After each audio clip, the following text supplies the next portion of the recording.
Hello everyone, welcome to Jack and Jill Academy, the Infinite Knowledge Hub. Please watch the video till the end. Also like and share it if you find it useful. Kindly subscribe to our YouTube channel and press the bell icon for latest updates. Hello students, कैसे हैं आप सब लोग। मैं चंदन सोलंकी आप सबका आज की क्लास में स्वागत करता हूं।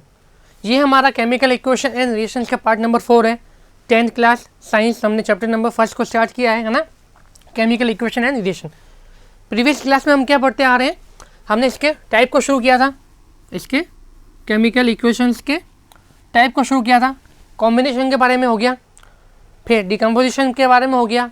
जस्ट इसकी प्रीवियस क्लास में हमने डिस्प्लेसमेंट एंड डबल डिस्प्लेसमेंट के बारे में सीख लिया था। आज जो हम इसका एक लास्ट टाइप बच गया है, ऑक्सीडेशन एंड रिडक्शन, इनको अच्छे से समझते हैं। ऑक्सीडेशन क्या होता है और रिडक्शन क्या होता है, ठीक है। तो यहाँ पे इनकी डेफिनेशन इनके नाम में छिपी है। क्या लिखा गया हमारे पास, ऑक्सीडेशन, है ना। ध्यान से देखना, ये जो ओ आ रहा है ना ऑक्सीडेशन में, तो ओ जो वर्ड इसके अंदर आ रहा है, तो डेफिनेशन में भी क्या होगा, ओ आएगा।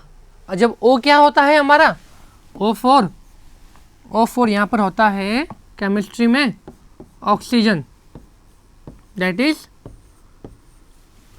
O2। तो देखिए, आना मतलब addition, sorry, the addition of oxygen to a substance is called the oxidation. जब भी ऑक्सीडेशन और रिडक्शन टर्म आती है ना, आपको दो चीज़ें अपने आप याद रख लेनी है। एक तो ऑक्सीजन और दूसरी क्या है वो, दूसरी है वो यहाँ पे हाइड्रोजन। क्योंकि ये जो डेफिनेशन है ना, ऑक्सीजन और हाइड्रोजन को रिलेट करते हुए चलेगी। ओके, तो ऑक्सीडेशन में ओ आ रहा है, इसलिए डेफिनेशन में भी क्या होगा, ऑक्सीजन का ऐड होना। अगर ऑक्सीजन ऐड हो रहा है तो दूसरा एलिमेंट क्या होगा, हट जाएगा, रिमूव हो जाएगा। तो the removal of hydrogen from a substance is called the oxidation. तो ऑक्सीडेशन की दो डेफिनेशन मैंने लिखी है। ऐसे अगर हम हायर स्टडी में जाएंगे तो इसकी खूब सारी डेफिनेशन होती है ना। ऑक्सीडेशन के भी 3-4 डेफिनेशन और मैं बता सकता हूँ, लेकिन वो हायर स्टडीज़ की बात है ना। तो ऑक्सीडेशन की बेसिकली क्या डेफिनेशन आपने पढ़ी कि एडिशन ऑफ ऑक्सीजन या फिर रिमूवल ऑफ हाइड्रोजन। रिडक्शन में क्या हो जाएगा, रिडक्शन में जस्ट इसका ऑपोजिट। अगर यहाँ पर एडिशन ऑफ ऑक्सीजन है तो यहाँ पर क्या हो जाएगा, रिमूवल ऑफ ऑक्सीजन। और यहाँ पर अगर रिमूवल ऑफ हाइड्रोजन है तो यहाँ पर क्या हो जाएगा, एडिशन ऑफ हाइड्रोजन। किस में होगा, सब्सटेंस में हो जाएगा, कॉल दी रिडक्शन। एग्जाम्पल देख लीजिए, हमने क्या बोला, ऑक्सीजन का ऐड होना ऑक्सीडेशन है। अगर मैंने मैग्नीशियम में ऑक्सीजन को ऐड कर लिया, ये रिएक्शन हमने इसके फर्स्ट पार्ट में पढ़ी थी, याद है ना, कि बर्निंग ऑफ मैग्नीशियम मेटल वाला जो फिगर आउट भी वहाँ पर हमने किया था ना। तो क्या बन जाएगा, MgO, मैग्नीशियम ऑक्साइड। फॉर्मूला कैसे बना है देख लीजिए। Mg की वैलेंसी क्या होती है, +2, ऑक्सीजन की क्या होती है, -2। इस 2 से 2 क्या हो जाएगा, कट हो जाएगा, प्लस माइनस भी कट हो जाएगा, इसलिए फॉर्मूला क्या बन गया, MgO। Mg क्या है, मैग्नीशियम, O क्या है, ऑक्सीजन। अभी मैंने बताया कि जो पीछे जो होते हैं उसमें क्या लग जाता है, IDE सफिक्स लग जाता है। तो यहाँ पर IDE सफिक्स ऐड हो गया तो क्या बन गया हमारा, मैग्नीशियम ऑक्साइड। क्या बन गया, मैग्नीशियम ऑक्साइड। बैलेंस है क्या, नहीं है, क्योंकि ऑक्सीजन 2 है, ऑक्सीजन कितने हैं, 1 है। इस 1 को करने के लिए यहाँ पर क्या लगाएंगे, 2। अगर यहाँ 2 लगा दिए तो मैग्नीशियम के आगे भी क्या लगाना पड़ेंगे, 2। ठीक है, तो ये ऑक्सीडेशन का क्या हो गया एग्जाम्पल। एक लिया है ना, ऐसे कुछ भी हो सकता है। आप मैग्नीशियम की जगह सोडियम लिख लीजिए, एल्यूमिनियम लिख लीजिए, बस क्या बनेगा, फॉर्मूला अलग अलग बनेगा। सोडियम का क्या होता है, Na+1, और एल्यूमिनियम के केस में क्या होता है, Al+3। ये 3 सारी बातें आपको याद रखनी है, ठीक है, वैलेंसी की। फिर रिडक्शन में the addition of hydrogen to a substance is called the reduction, या removal of oxygen from a substance is called the reduction. जैसे इसका अगर एग्जाम्पल है, सिंपल, बहुत सिंपल एग्जाम्पल आपके सामने है, H2 + O2 use then H2O। सबसे पहले इसको बैलेंस कर लें, फिर इस रिएक्शन के बारे में अच्छे से डिस्कस करते हैं। हाइड्रोजन 2 है, हाइड्रोजन 2 है, सही है। हाइड्रोजन कितने यहाँ पे 2, सॉरी ऑक्सीजन 2 है, ऑक्सीजन कितने 1 है। बैलेंस करने के लिए क्या करेंगे, 2 को यहाँ लिखेंगे, नहीं कंपाउंड में नीचे नहीं लिख सकते, कंपाउंड में आगे लिखेंगे। जब 2 को आगे लिख दिया, ये जो 2 है ना सबके लिए काउंट होगा। हाइड्रोजन कितने हो गए 2 2 जा 4, ऑक्सीजन कितने हो गए 2, ऑक्सीजन 2 बैलेंस। ये जो है यहाँ पर नहीं लिखे जाएंगे, जस्ट मैंने आपको इसको समझाया ना, ठीक है। हाइड्रोजन कितने हो गए यहाँ पे, हाइड्रोजन 4 हो गए, और ऑक्सीजन कितने हो गए, ऑक्सीजन हमारे 2 हो गए। यहाँ पे हाइड्रोजन कितने हैं, यहाँ पे हाइड्रोजन 2 हैं, ऑक्सीजन 2 है। तो यहाँ 2 से मल्टीप्लाई करने से हाइड्रोजन क्या हो गया, बिगड़ गया, इसलिए यहाँ भी 2 मुझे लगाना पड़ेगा। अब ये रिएक्शन क्या हो गई, बैलेंस हो गई। अब इस रिएक्शन के बारे में देखिए,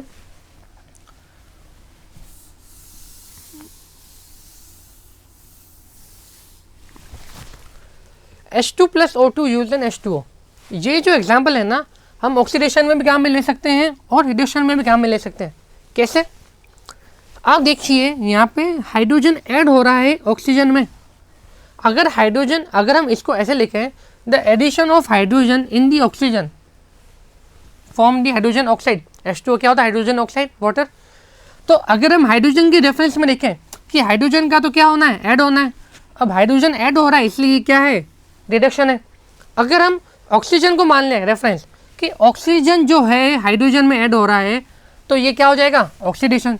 तो ये जो एग्जांपल है हम ऑक्सीडेशन में भी दे सकते हैं, रिडक्शन में भी दे सकते हैं।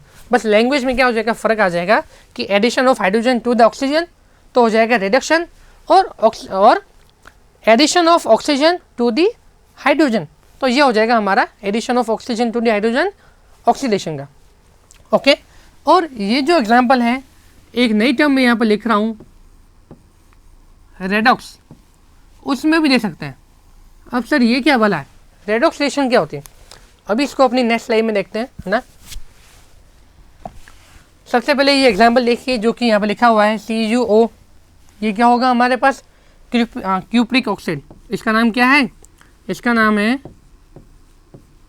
Cupric oxide. H2 क्या होता है, हाइड्रोजन, सिंपल। Cu क्या है, कॉपर। Cu क्या है हमारे पास, कॉपर। H2O क्या है, hydrogen oxide, hydrogen oxide. H2O ऐसे लिखा हुआ है, 2 नीचे। ओके, अब देखिए इस CuO में से ऑक्सीजन क्या हो रहा है, रिमूव हो रहा है ना। हमने अभी देखा था रिमूवल ऑफ ऑक्सीजन क्या होता है, रिडक्शन। तो इसमें से ऑक्सीजन का हट जाना क्या है, यहाँ पे रिडक्शन है। इस H2 में ऑक्सीजन आ गया, इस H2 में ऑक्सीजन आ गया, तो एडिशन ऑफ ऑक्सीजन क्या होता है, ऑक्सीडेशन। तो ये एग्जांपल अगेन ऑक्सीडेशन का भी हो गया, रिडक्शन का भी हो गया। और पिछले वाले रिएक्शन की तरह ये एग्जांपल हमारा रेडॉक्स का भी हो गया। किसका हो गया सर, ये रेडॉक्स रिएक्शन है क्या, जहाँ पे ऑक्सीडेशन और रिडक्शन दोनों हो जाए, है ना। The reaction in which oxidation and reduction take place simultaneously, दोनों एक साथ हो। अब चाहे पहले ऑक्सीडेशन हो चाहे रिडक्शन हो, इससे कुछ फ़र्क नहीं पड़ता। लेकिन अगर ऐसी रिएक्शन है जिसमें ऑक्सीडेशन और रिडक्शन दोनों एक साथ हो रही है, तो वो जो हमारा एग्जाम्पल हो जाएगा रेडॉक्स रिएक्शन का हो जाएगा। आप रेडॉक्स में ये एग्जाम्पल दे सकते हैं।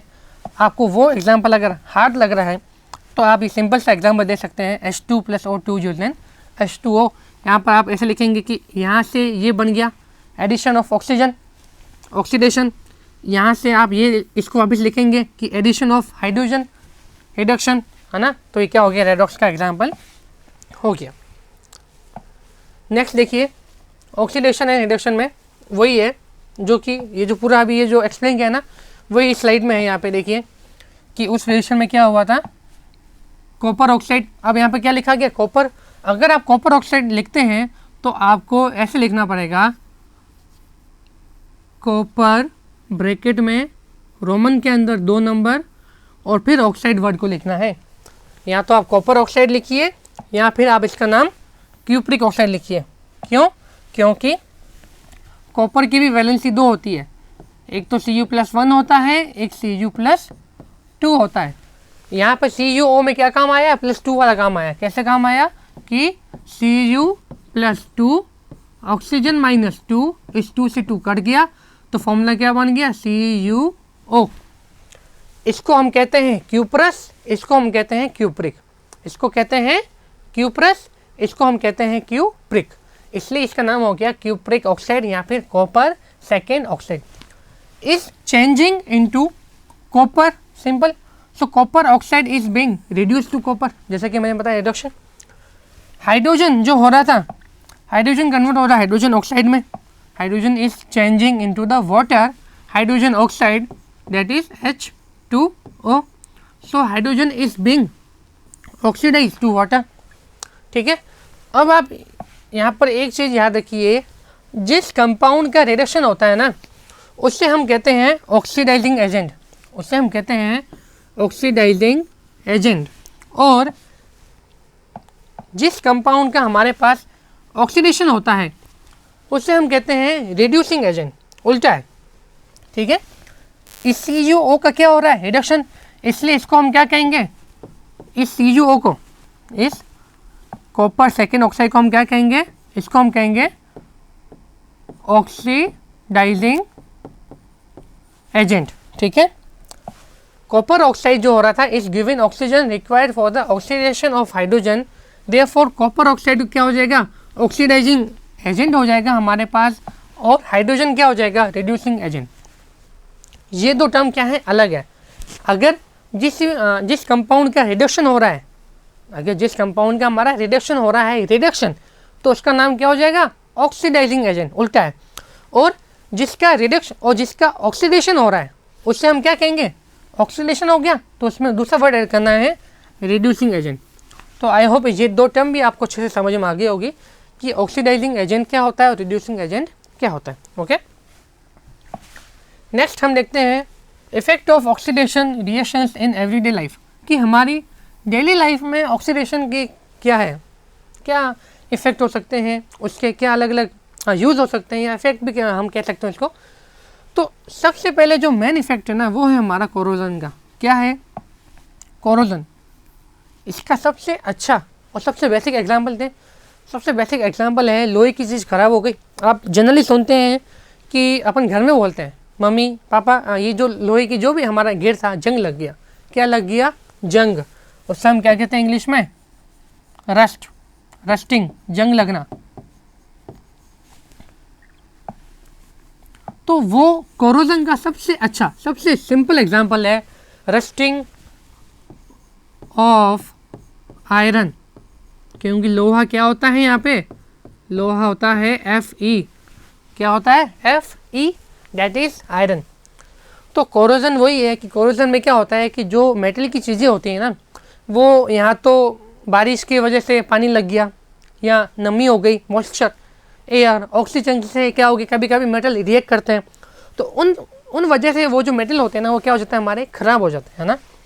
तो corrosion is the process in which metals are eaten up, मतलब वो उनकी ईटन अप कहने का मतलब है कि जो उनकी जो लाइफ है, जितने टर्म्स तक वो चीज़ रहनी चाहिए ना, वो उतनी लाइफ तक वो चीज़ रहेगी नहीं, वो चीज़ ख़राब हो जाएगी धीरे धीरे, gradually by the action of air, या तो एयर से या मॉइस्चर से या फिर केमिकल से, केमिकल कुछ भी एसिड हो गया है ना, such as an acid on their surface, अगर उसके सरफेस पर वो चीज़ आ गई तो वो मेटल क्या हो जाएगा, ख़राब हो जाएगा।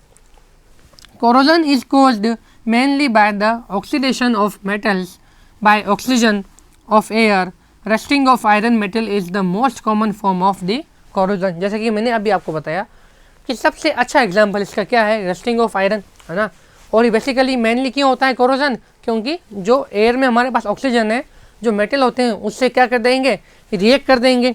अगर ऑक्सीजन से रिएक्ट करेंगे तो वो जो मेटल है वो जल्दी से जल्दी क्या हो जाएंगे, ख़राब होना शुरू हो जाएंगे। सिंपल सी डिविजन यहाँ पे लिखी गई है ना। ये है हमारे पास रस्ट का फॉर्मूला। अगर कोई आपसे पूछ ले कि जंग का फॉर्मूला बताइए, है ना, रस्ट का फॉर्मूला बताइए, तो फॉर्मूला क्या है, देखो फॉर्मूला ये है, यहाँ पे लिख रहा हूँ मैं, आप इसमें कंफ्यूज नहीं हो जाए। फॉर्मूला है हमारा Fe2O3 XH2O। ये जो फॉर्मूला है ना, ये है हमारा रस्ट का। क्या है? Fe2O3.H2O। ये जो डॉट वर्ड जो लिखा गया है ना, डॉट, ये जो डॉट वर्ड लिखा गया ना, ये क्या होता है? ये बताता है कि इतने वाटर के जो मॉलिक्यूल है, H2O क्या होता है? वाटर है, कि इतने वाटर के मॉलिक्यूल क्रिस्टल फॉर्म में होते हैं। किसमें? क्रिस्टल फॉर्म में। X लिखा क्या है? X का मतलब है कि वाटर के मॉलिक्यूल कितने होंगे ये हमें पता नहीं है। 1 2 3 4 5 कितने होंगे वो हमें पता नहीं है, इसलिए रस्ट का जो फॉर्मूला होगा वो क्या होगा? Fe2O3.XH2O। सर यहाँ पर तो 2 वर्ड भी लिखा गया है, बिल्कुल लिखा गया है Fe के आगे 2, लेकिन जैसा कि आपको पता होगा कि एक कंपाउंड के आगे जो नंबर लिखे जाते हैं वो उसको बैलेंस करने में काम आते हैं ना। बैलेंस ऑफ केमिकल इक्वेशन में हमने अच्छे से पढ़ा है कि जो कंपाउंड के आगे के नंबर होते हैं उसको बैलेंस करने के लिए काम में आते हैं। तो ये बेसिकली रिएक्शन ऑफ क्या है? अगर आपसे पूछ ले write down the chemical equation of rusting of iron, इसकी पूछ ले रस्टिंग ऑफ आयरन की केमिकल इक्वेशन आप बताइए, तो सिंपल आपको लिखना है Fe plus O2, Fe plus O2 plus XH2O। X मतलब कितने वाटर के मॉलिक्यूल आएंगे हमें पता नहीं है। Use then Fe2O3.XH2O। अब इसको बैलेंस करने के लिए यहाँ पे 4 लगाया गया है, यहाँ पे 4 आया है, यहाँ पे 3 आया है, यहाँ पे 2 आया है। सारी चीज़ें इसको क्या करने के लिए? बैलेंस करने के लिए, है ना। क्योंकि जब इसके आगे ये 2 इससे 2 से मल्टीप्लाई होगा तो कितना हो जाएगा? Fe 2 2 जा 4 बैलेंस। ऑक्सीजन कितने हैं? 3 2 जा 6, और ये वाटर के अंदर ये तो छोड़ दीजिए, तो 3 2 जा 6, और XH2O पूरा मान लूँ तो ये भी कितने? 2 है, और XH2O के आगे भी क्या लिखा गया? 2, तो ये भी XH2O कितने आ रहे हैं हमारे पास? 2 आ रहे हैं, है ना। इस XH2O के आगे पूरे के आगे 2 है ना, तो ये कितने हो गए? 2 हो गए। तो during the corrosion of iron, that is rusting of iron, rusting of iron क्या होता है? आयरन की चीज़ क्या हो जाती है? खराब हो जाती है। Iron metal is oxidise by the oxygen of air. Oxygen कहाँ होंगी? एयर में। भाई एयर में क्या है? ऑक्सीजन है, नाइट्रोजन है, कार्बन डाइऑक्साइड है, इतनी सारी गैसेज है और भी, है ना। तो एयर में जो ऑक्सीजन होगी उससे क्या हो जाएगा? React in the presence of water moisture. क्योंकि अगर बारिश की हम देखते हैं ना, बारिश के टाइम में लोहे की चीज़ क्या हो जाती है? ज़्यादा खराब हो जाती है ना, क्योंकि मॉइस्चर आ जाता है। टू फॉर्म हाइड्रेटेड आयरन थर ऑक्साइड कॉल्ड दी रस्ट। इसका नाम क्या है? इसका नाम है हमारा hydrated iron third, hydrated iron third oxide rust. Iron के ब्रैकेट में थर्ड क्यों लिखा है? क्योंकि Fe2O3 में जो Fe की वैलेंसी आई है ना, वो क्या आई है? 3 काम आई है। कैसे? Fe प्लस 3 ऑक्सीजन माइनस 2 क्या बन जाएगा? आप बताइए। 2 इधर आ जाएगा तो Fe2O3। तो ये जो 3 है ना वो उधर आ गया ऑक्सीजन के नीचे, इसलिए यहाँ पर Fe आयरन थर्ड लिखा गया है। हाइड्रेटेड क्यों लिखा गया है? क्योंकि H2O जो है वो वाटर के मॉलिक्यूल यहाँ पर है, इसलिए लिखा गया hydrated iron third oxide rust. Okay. Corrosion जो क्या होता है? कोरोजन क्या कर देता है? Corrosion weakens the iron and steel object and structure such as railing, car bodies, bridges and ships etcetera and cut short their life. Corrosion से क्या होगा कि जो आयरन की चीज़ें हैं, लोहे की चीज़ें हैं या स्टील की चीज़ें हैं, ब्रिजेस वगैरह, कार के बॉडीज़ हैं, कुछ भी हो गए, वो क्या होंगे? धीरे धीरे ख़राब हो जाएंगे और उनकी लाइफ क्या हो जाएगी? जितने लाइफ तक वो चीज़ रहनी चाहिए ना, वो उतने तक नहीं रहेंगी ना, वो चीज़ जल्दी जल्दी क्या हो जाएगी? ख़राब हो जाएगी। तो इस सब से बचने के लिए क्या तरीके हैं? बिल्कुल तरीके हैं कि जो हम क्या करते हैं जनरली, अगर हमने अपने घर का दरवाज़ा लोहे का बनवाया तो उस पर हम क्या करवाते हैं? पेंट क्यों करवाते हैं? अगर हम पेंटिंग नहीं करवाएंगे तो वो दरवाज़ा जल्दी क्या हो जाएगा? ख़राब हो जाएगा। तो सबसे पहले तरीका ये हो गया कि हम पेंटिंग करके किसी लोहे की चीज़ के ऊपर पेंट करके उसकी लाइफ को ज़्यादा देर तक एक्सटेंड कर सकते हैं।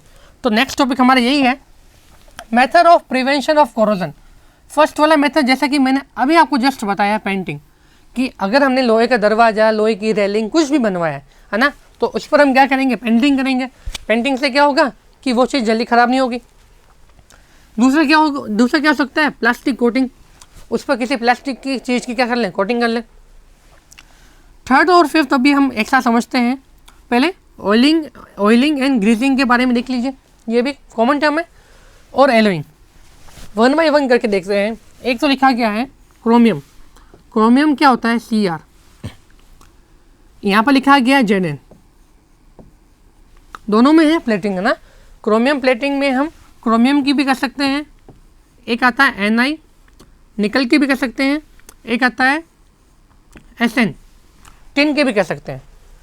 इन तीनों चीज़ों में से किसी की भी कर सकते हैं, क्रोमियम की, निकल की या फिर टिन की। इसको क्या पढ़ते हैं, टिन, इसको निकल, इसको क्रोमियम। प्लेटिंग करने का ये मतलब है, जैसे कि मैं आपको ये पहले समझा रहा हूँ, गैल्वेनाइजेशन।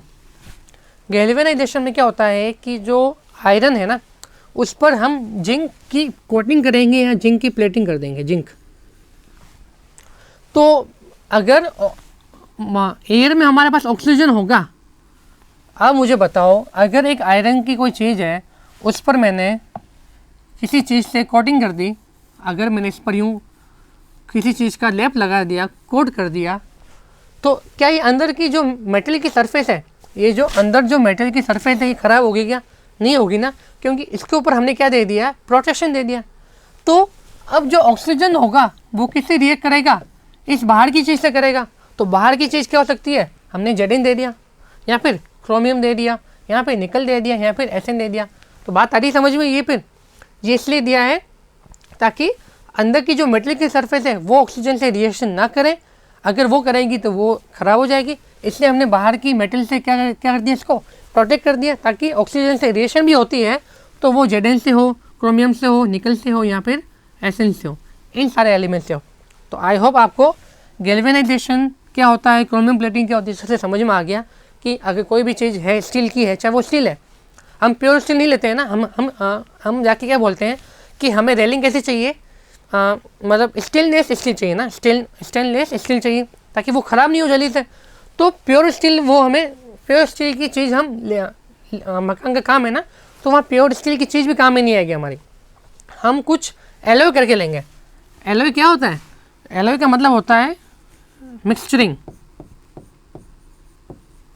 दो चीज़ों का मिक्सचर। एलॉय का मतलब क्या होता है, दो चीज़ों का मिक्सचर।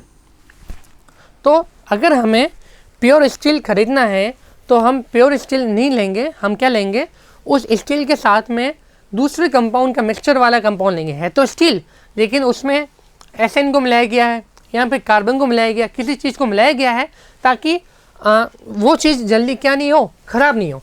तो इन सारे मेथड से हम क्या कर सकते हैं, कोरोजन से बचा सकते हैं। पेंटिंग कर लो, या फिर उस मेटल पर किसी और मेटल की कोटिंग कर दो ताकि वो चीज़ क्या नहीं हो, ख़राब नहीं हो। या फिर उस मेटल में किसी दूसरे एलिमेंट का क्या कर लो, मिक्सचर ले लो, एलॉय ले लो, है ना। एलॉय का मतलब ये होता है मिक्सचर, ताकि वो चीज़ क्या नहीं हो, जल्दी से उसकी लाइफ ख़राब नहीं हो जाए।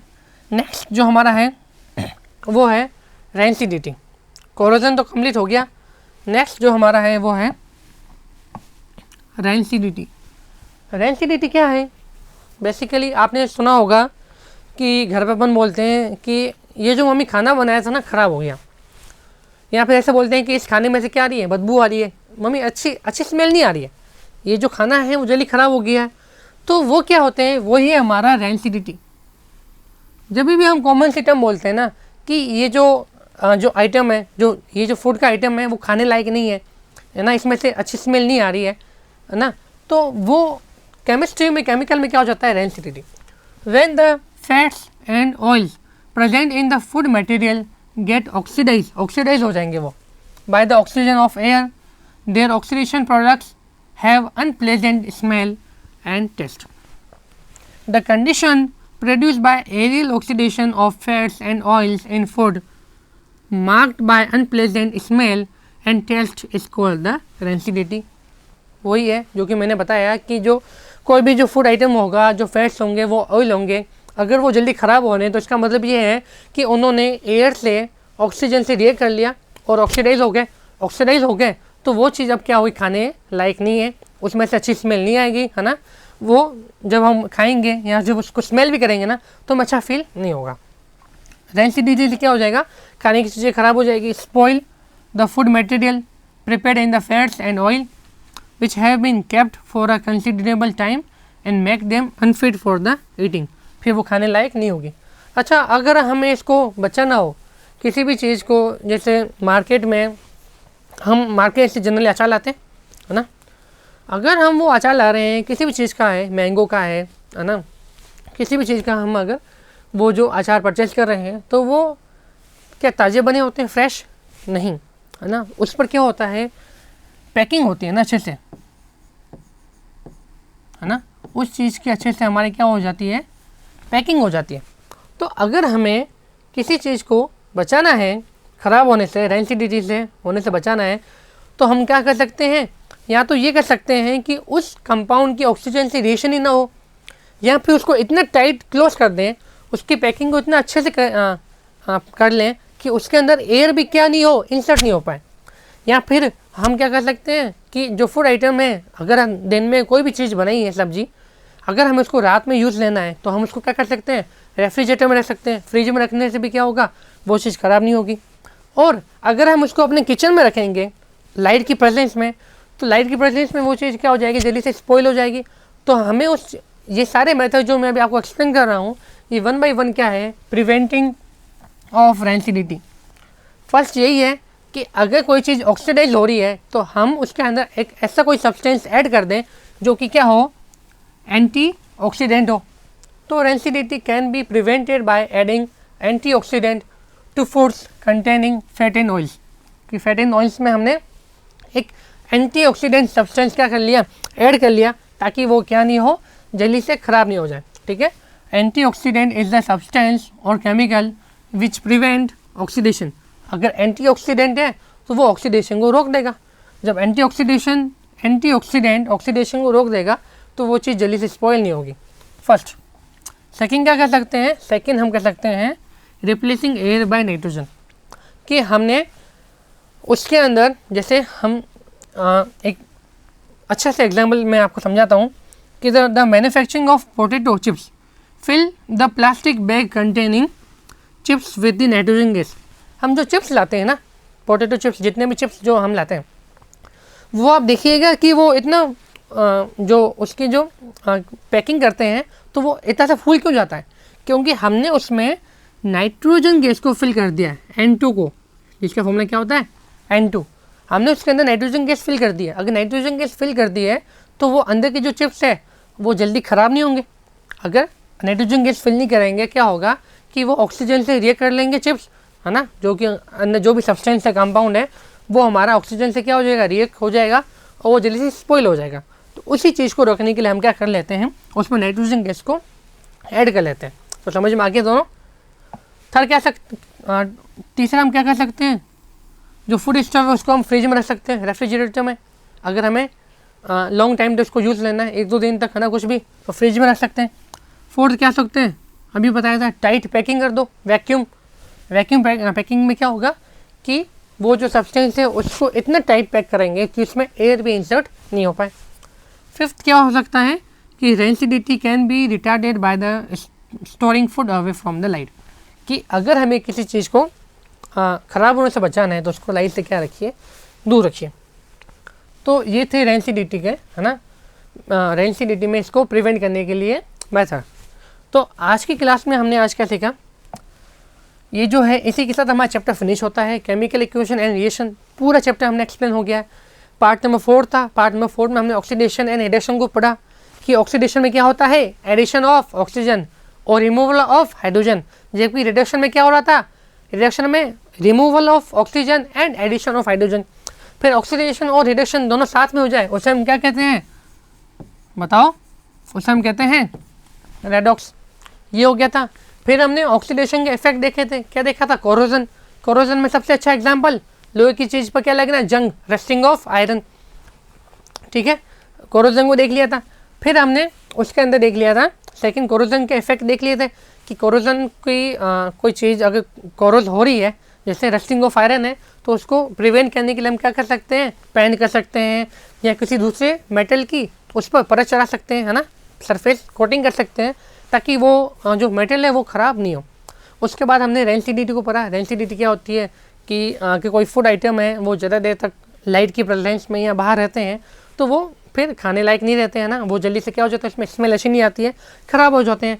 वो चीज़ पढ़ी थी कि उसको बचाने के लिए हम क्या कर सकते हैं, उसको फ्रिज में रख सकते हैं, उसकी वैक्यूम पैकिंग कर सकते हैं, या फिर चिप्स में नाइट्रोजन गैस फिल कर सकते हैं। ये सारे मेथड हमने सीखे। तो इसी के साथ हमारा chapter 1 chemical equation reaction finish होता है। Okay, Thank you for watching the video. Follow us on Facebook, Instagram, Twitter, and LinkedIn as Jack and Jill Academy for more information. You can also download Jack and Jill Academy's app from Play Store for online courses related to school education from pre-primary to senior secondary level. Competitive exams like NTSC, NDA, CLAT, JEE, NEET, and multi-activities like yoga, art and craft, dance, music, self-defense, and many more.